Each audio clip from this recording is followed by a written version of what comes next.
Hey crafty friends, Jen Cassell here. I just wanted to do a quick design team haul from Scraholics Chipboard.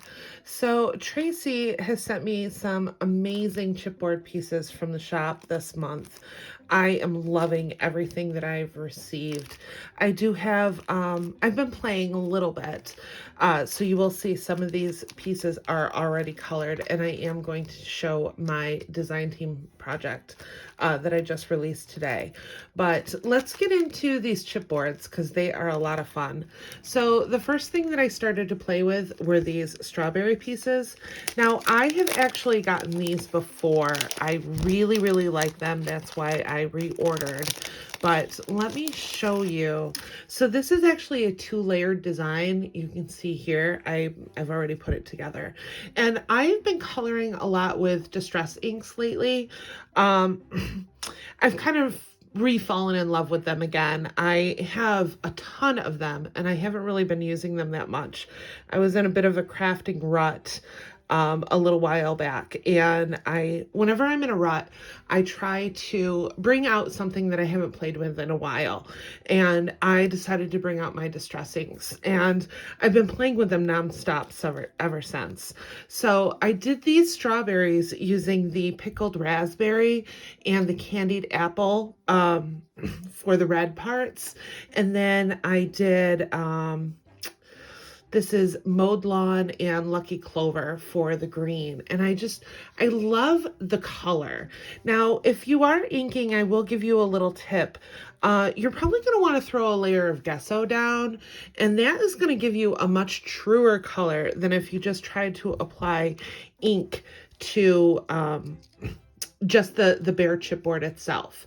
Now, I just use a white gesso. I haven't tried this with clear.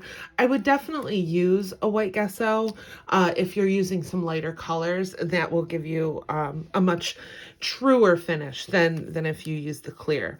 I've already used some of these. This again is something that I've already played with. I used it on my design team project, which I will show you in just a moment. But this is one of my favorite leaf designs from the shop. Now, that's what I have a tendency to grab.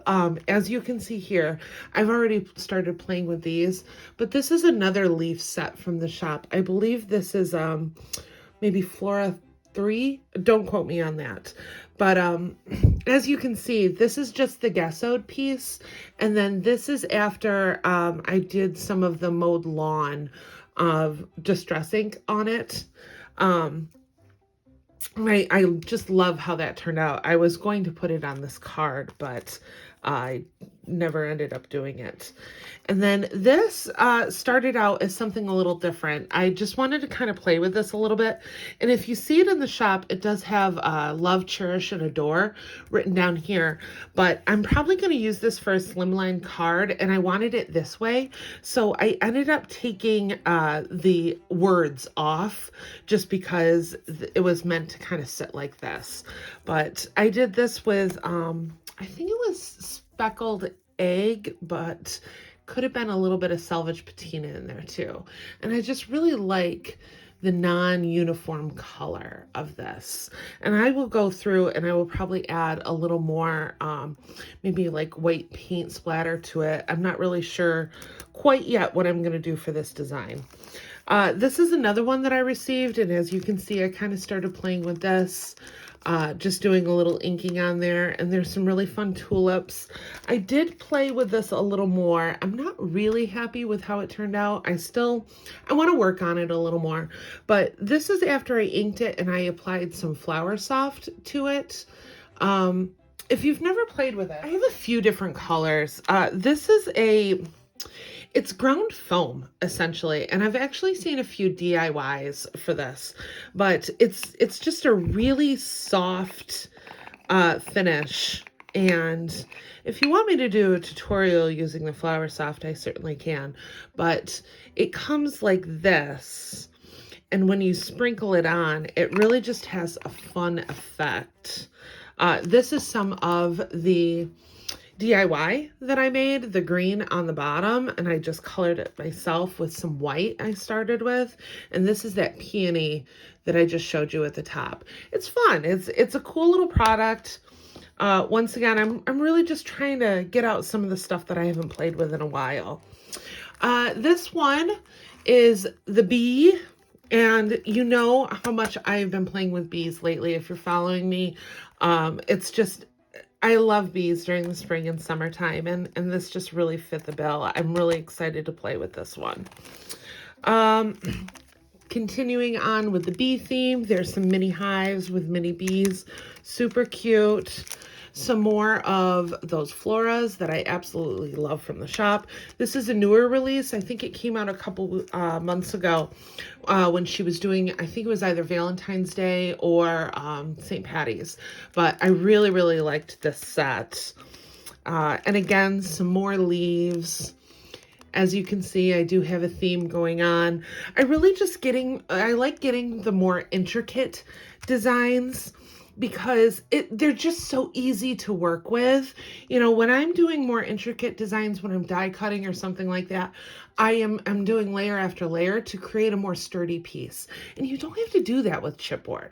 You know, I layer on some gesso and I start going to town on it. As you can see, these are the strawberries before I added the color to it. So really cute, right? And you can see the layers. This is the finished product of all of these because there's so many layers to it. I really, really like her designs in that respect. They're made to kind of layer up a little bit. So I grabbed some more of the ladybugs. Once again, this is one of my faves too, with spring and summer coming out. These are the baby words. I do have a couple baby cards that I have to make, so I thought this would be kind of fun. And then I did the stars as well. And then last but not least, this actually hasn't been released yet. This is a special order that Tracy did for me. I've been playing with acrylic a lot lately, and I have something really, really fun planned for this. So be on the lookout. I'm very, very excited about this. But moving on to my design team project, and I used those lemons. Look at how cute this turned out.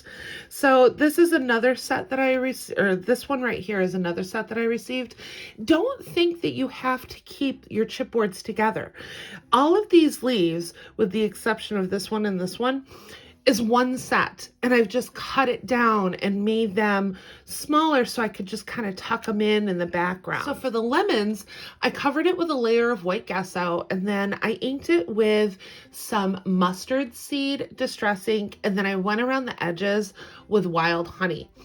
The tops I left with just the white gesso layer, and then inside I used some color pops in this like glitter snowflake color, and that is what kind of makes the interior pop of these. You can kind of see it when I do it a little close up. And then I just kind of went in with a few flowers. This is a file that I created on Cricut. I just used the marker attachment to do this, and then I just layered it up in the back. And I love this card. It's so cute. The background is a distress too. I did cracked pistachio, peacock feathers, and my absolute favorite distress color is this Kitsch Flamingo. I love, love, love this color. This is the cracked pistachio because I have it sitting right here. Then I just topped everything off on this card from Barely Art. It's one of the 4.5 by 6.25 cards that they have in the shop. So if you want to use all of my links, I'm going to leave them in the description box. Head on over to Scraholics Chipboard and check out some of the amazing designs that Tracy has. You will not be disappointed, trust me. If you have any questions, leave them in the description box. If you like this video, give it a thumbs up and head on over to Scraholics Chipboard. I will see you in the next crafty video. Bye!